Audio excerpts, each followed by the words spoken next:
বান্ধবীদের জন্য কিন্তু আমি বানিয়েছি বিরিয়ানি, আর এখানে বানিয়েছি পনিরের একটা আইটেম, পনির দো পেঁয়াজা, আই থিঙ্ক এরকমই কিছু হবে। আর এখানে আছে স্যালাড। তো এখন বিরিয়ানি দম দেওয়া আমি দমে বসিয়েছিলাম, তো দম দেওয়া কমপ্লিট হয়ে গেছে, এখন দমটা খুলবো।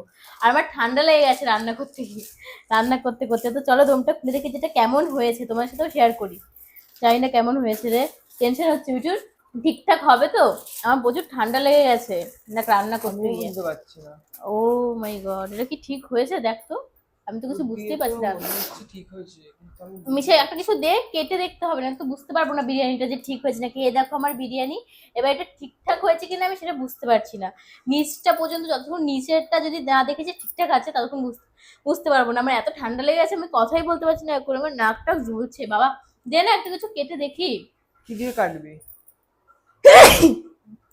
কিছু তো একটা দে, আমার প্রচুর ঠান্ডা লেগে গেছে, আমি পারছি না কথা বলতে। আর তা কিছু একটা তো নিয়ে আসতে লাগবে, কিছু দিয়ে তো কাটতে হবে। এনে তো এই প্লেটটা দিয়ে এখন কেটে দেখবো যে ঠিকঠাক আছে নাকি, ভগবান করুক জানি ঠিক হয়, কারণ আমি ফার্স্ট টাইম রান্না করলাম, যদি খারাপ হয় আমার মনটা পুরো ভেঙে যাবে। কি করে কাটে মিঠুন? এই সাইড দিয়ে কাটে না, তাহলে কিভাবে যেন কাটে।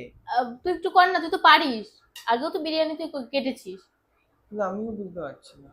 তুই তো আগে বাড়িতে আমরা বিরিয়ানি খেয়েছি তখন করেছিস, সেটা একটু কর না। আমি পারি না দেখেই তো বলছি, তারপর ভুলভাল কিছু ল্যাটাই ম্যাটাই ফেলবো তখন কি হবে?